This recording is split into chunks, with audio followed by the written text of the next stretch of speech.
Standing by for the handoff to Discovery's computers. T-minus 31 seconds. The handoff has occurred. Discovery's computers now controlling. Brain systems armed. T-minus 10 seconds. Go for main engine start. 7, 6, 5. 3 engines up and burning. 3, 2, 1. And liftoff of Space Shuttle Discovery, beginning America's new journey to the moon, Mars, and beyond. And the vehicle has cleared the tower.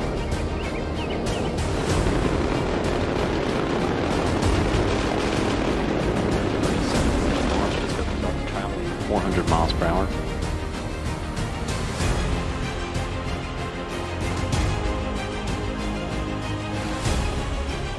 Standing by now for jettison of the external fuel tank.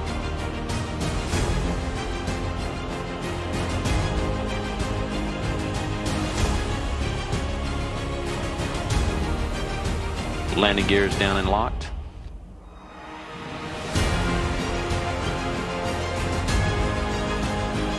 Main gear touchdown.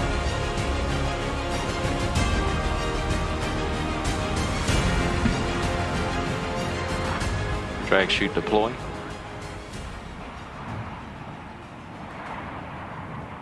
Nose gear touchdown. And Discovery is home.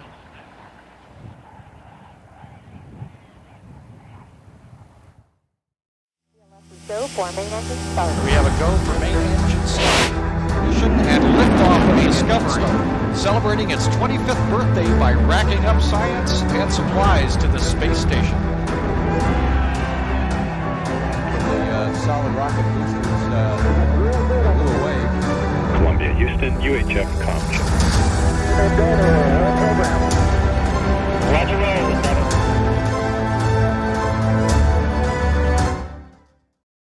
After the loss of the Space Shuttle fleet's flagship Columbia, the entire program was being re-examined. The original plan had been to create a launch system that was cheaper, with its reusability compounding to reduce the other expenses of launch and maintenance. However, upon final design, shuttle launches were very expensive, between $500 million and $1.5 billion per flight, and most of the launch system ended up being discarded. Not only this, but turnaround costs were proving to be immense. The orbiters were beaten and battered by launch and re-entry, and by the time they landed, needed extensive repair work, especially on the thermal protection system. To cap it all off, the shuttle had also claimed 14 lives, more than any other program in space exploration history. Well, maybe. The Soviets kept a lot of things quiet, let's be honest. Either way, there was more work to be done. The International Space Station was still incomplete, and NASA had no other vehicle available to deliver its parts or the many satellites still needing to be deployed. So, with this in mind, 907 days after the loss of Columbia, the shuttle program returned to flight status with the launch of STS-114, Shuttle Discovery.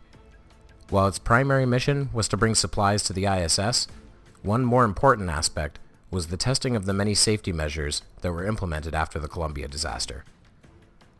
One such piece of equipment was the Orbiter Boom Sensor System, a suite of visual imaging equipment and a laser imager to examine potential damage to the outside of the shuttle, something the crew of Columbia hadn't been able to safely do.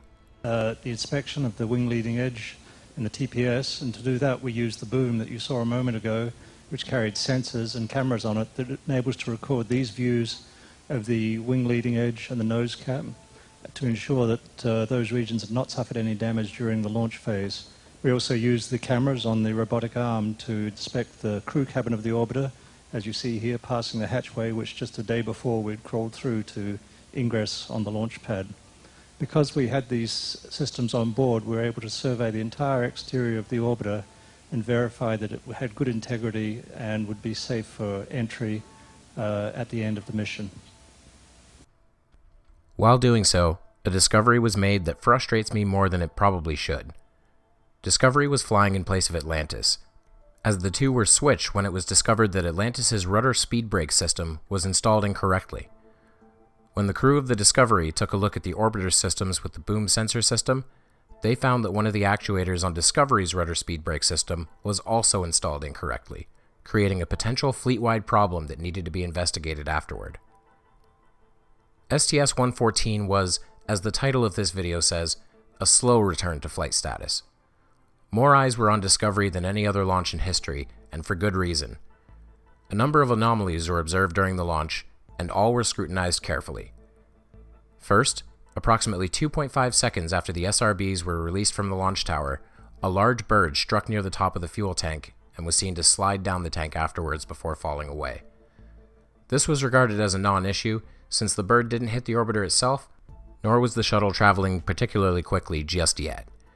And as a quick aside, if you think a bird hitting a plane isn't that big of a deal, just take a look at the canopy of this F-16. Worse than this, 5 seconds after the solid boosters separated, a large piece of foam fell off of the external tank and dropped away without striking the orbiter. Then 20 seconds later, another piece fell off and hit the orbiter's wing, the exact same kind of incident that had doomed Columbia. However, NASA analyzed the footage and calculated that, based on the foam's mass and velocity, it caused 1/10 of the impact required to cause any damage. Nevertheless, the boom sensor system double-checked once the shuttle was in orbit and confirmed that the wing was perfectly intact.